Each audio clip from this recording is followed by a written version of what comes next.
Everybody, and welcome to another exciting edition of Words, Images, and Worlds. I've had the pleasure of talking with a couple of folks from the science comics. Is it a multiverse, Andy Hirsch? Would you say it's a, I don't know that I would call it a I multiverse. haven't heard it described as that. Yeah, Maybe. that term might also be getting a little worn out at this point. So I don't know that I want to, maybe series is a better way to put it. So Yeah, I've we'll talked go with with, that. yeah, I've had Jason Viola who stopped by, John Chad who stopped by, and so glad to be talking with you about this series. And we'll also mention history comics as well because I know you've worked on a couple of those and really enjoy those as well. So thanks for jumping on and joining. Oh, thanks for having me. You have a visual shout out to one of my favorite and probably one of the most popular science comics that I've used, which is Science Comics Dogs. Yeah, behind me, I have a cardboard cutout of the main character from Dogs. I had done a library talk when that book had come out. Were very excited and generous, and they had done some decorations, and so they have this, probably 4 foot tall cardboard dog cutout, and it was just going to go in the recycling afterwards.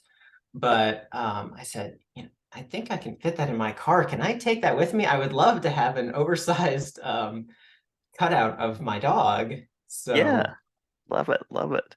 Um, yeah, and that, as I mentioned, is one of the most popular ones. I find as an educator, students just dig into those books. And I'm a high school educator right now, and I still find, even at the high school level, students dive in, will do some exploring, thinking, analyzing, and just enjoying, which I think is what they're all about.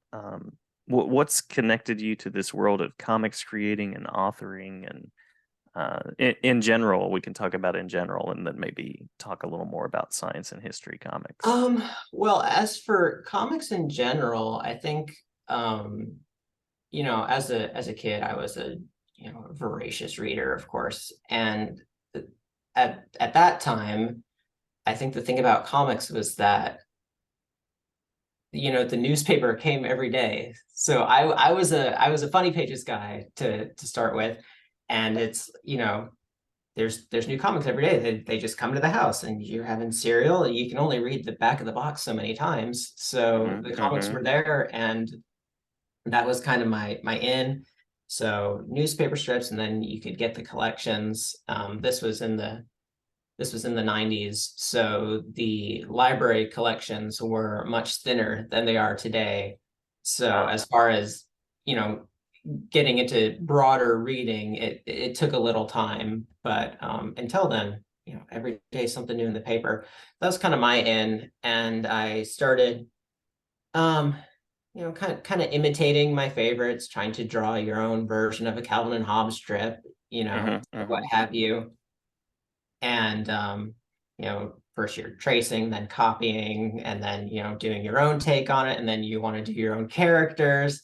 And then you realize, well, I can run these off on the printer or the copier. I can fold these, I can staple these, and I've got a comic book now. And it's that, I think that accessibility is the reason I got in the first place, and then continued along that path Yeah, into making my own comics.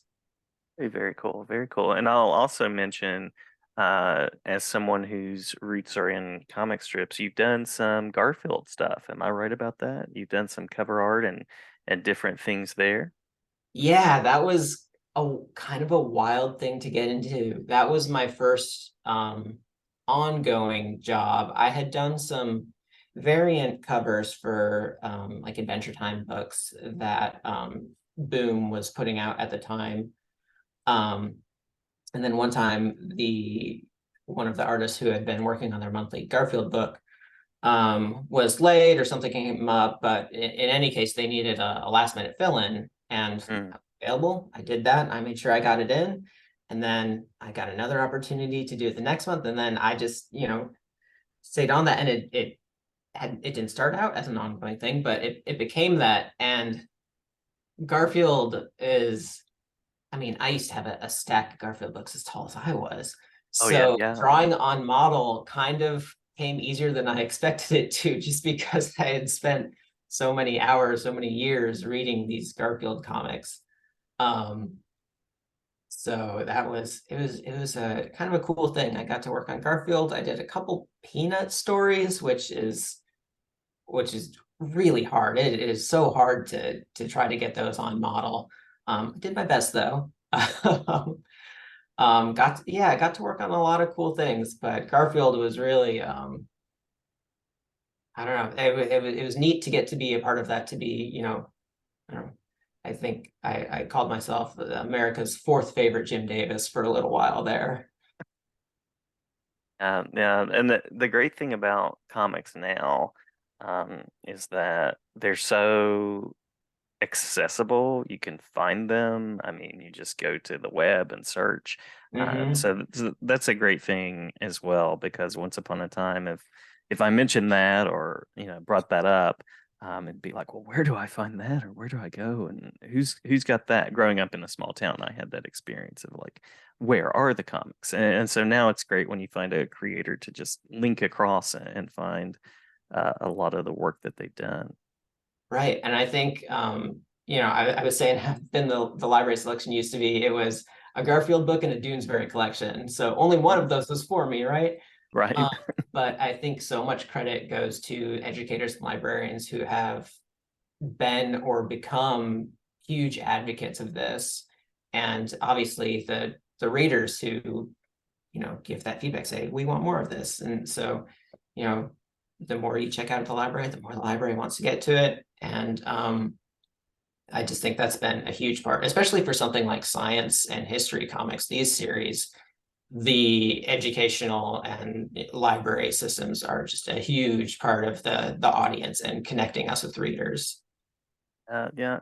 And the cool thing about both of those is that, you hear science comics, and if you've not seen comics, if you're not experienced with them, you kind of go, well, oh, what is that? Is that like just a recap of like the images that are in the textbook, or is that a superhero story about science, or what is that? And it's a really nice mingling of like narrative along with the concepts that are there. So it's really creative in the way that you put those together, and present them in a way that's a quality reading experience and you're learning at the same time. Hopefully, yeah, it's kind of a someone used the term narrative nonfiction because it's nonfiction in that it's real facts, it's real science, but they've got a framing story or some manner of presentation that keeps it interesting or gives you some sort of organizing structure for presenting it. Um, I know when I'm working on it, it's the way I end up organizing it is I do my research first and I gather my facts and I think about, well, what was an effective way to learn this and what's a good way to teach this?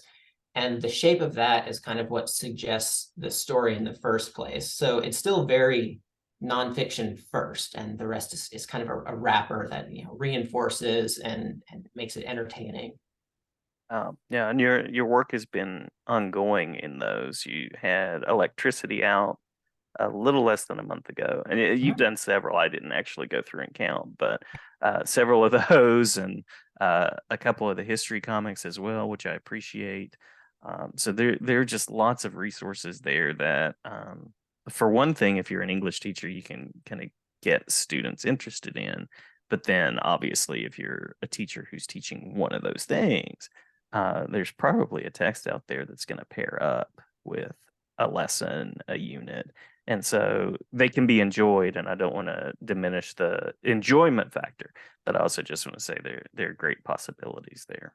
Mm-hmm, mm-hmm, absolutely. So what was your path like from working on Garfield and some of those pieces to working with First Second? And I'll also shout out First Second as a publisher that I really enjoy as well. So my first book that I did with First Second was called Varmints. Is a fictional Western. I called it a Saturday morning cartoon Western. Real goofy action comedy, that kind of thing. Um, and that actually came out of some self-published mini comics that I did. But I done that book with them, and about the time when I was wrapping that up, I didn't really have anything lined up after that. And First Second had just announced the first wave of this science comic series. So they were just getting started. I was looking for something to do. I had no background in nonfiction, um, but I just kind of half jokingly said, "Hey, if you need somebody to do these, I would love to take a shot at it. I like drawing dogs." Yeah. And my editor got back and said, well, actually, we are looking for people and we would love to do one about dogs. So if you want to give it a shot, um, so I got to do that. And it's kind of intimidating at first to go into what is kind of a very different genre, I guess, in working in nonfiction versus fiction. Hmm. But you get a lot of support through the process because at various points I mean, obviously the research and references you're drawing from experts in the field. This isn't original. This isn't original research. You're gathering and organizing.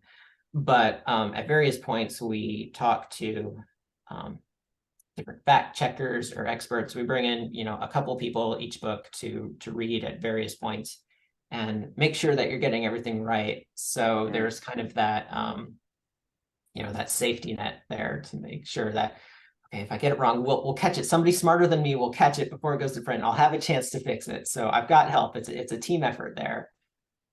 So that kind of gave me the confidence to get through that first one, and that process has continued throughout. That's still the method we use. I'm 8 books deep in these now, and very much appreciate the help of people who know better.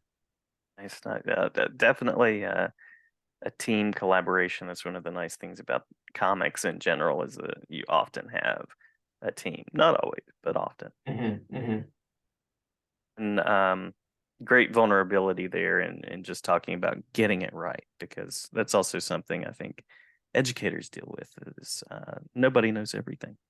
Um, Oh, I'm sure it's the the part of the process where I like kind of the scariest part, but also that you can come out feeling the most proud is that my goal is really, man, if the expert likes this, if mhm. they think this is good, then whatever happens after it goes to print, if this person thinks it's solid, then I feel good because, you know, the people who have, dedicated their lives or careers to a specific subject, they want to like they're huge fans of this. And if they think you did right by their subject, that makes me feel okay, all right, we're good. That's the vote of confidence you really want there. Definitely so. Definitely so.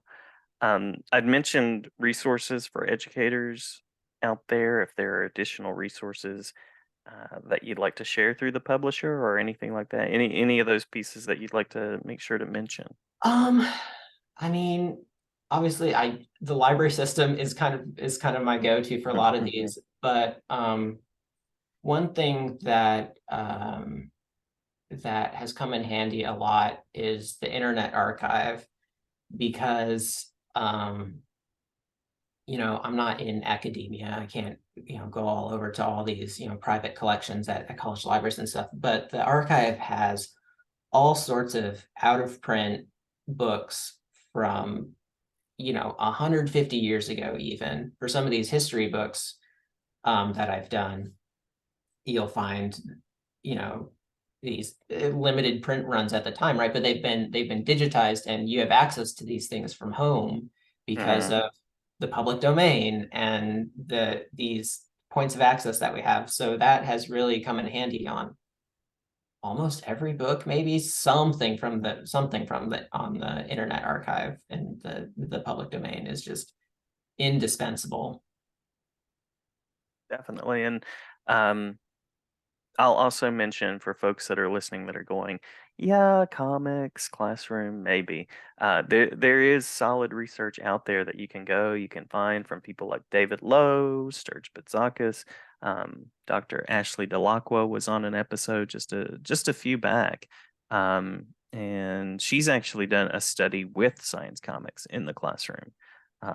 So that is also out there. There are people that are taking them and that really appreciate them, and using them in classroom instruction and in research. So just a little nod there, and educational appreciation for the work that you're doing. And I'll also mention, I didn't mention Joe Flood, who's been on the show and did Mhm. Science Comic Sharks, and so several wonderful examples out there. There's so many great people working on this series. It's such good company to be in. Um, so before we wrap, I want to make sure that I give space to talk about anything you're currently working on. Uh, you mentioned that you did a library visit, or school visits and library visits something that you offer and engage in that folks can use? It's not something I do a ton of because I am not much of a performer.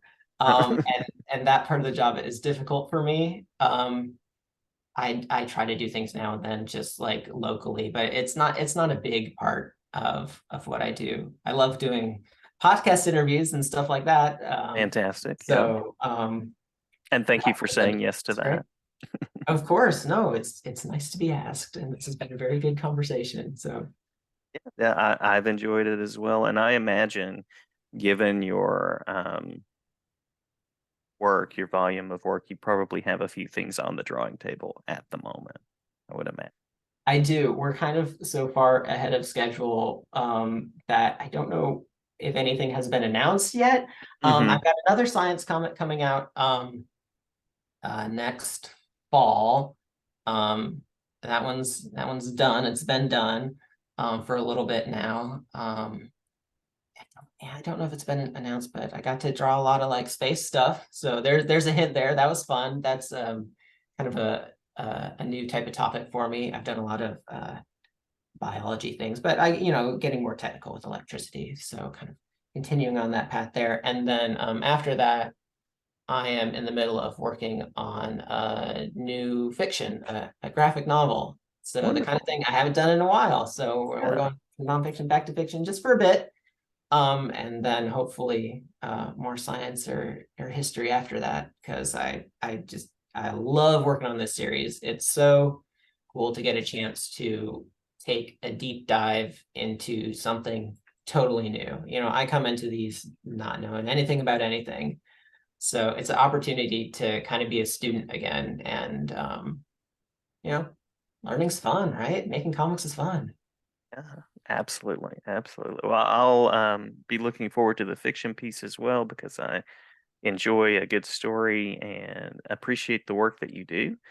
And thanks for agreeing to come on and talk with us for just a few minutes about the work. And oh, hey, you've got a guest back there. That's fantastic. Love that. There he is. See? Twins. Wow. That talk about like on point. So Timing, yeah, good yeah. boy. Yeah. All right. Well, thank you so much, Andy, and always glad to talk with you in the future about your projects as well.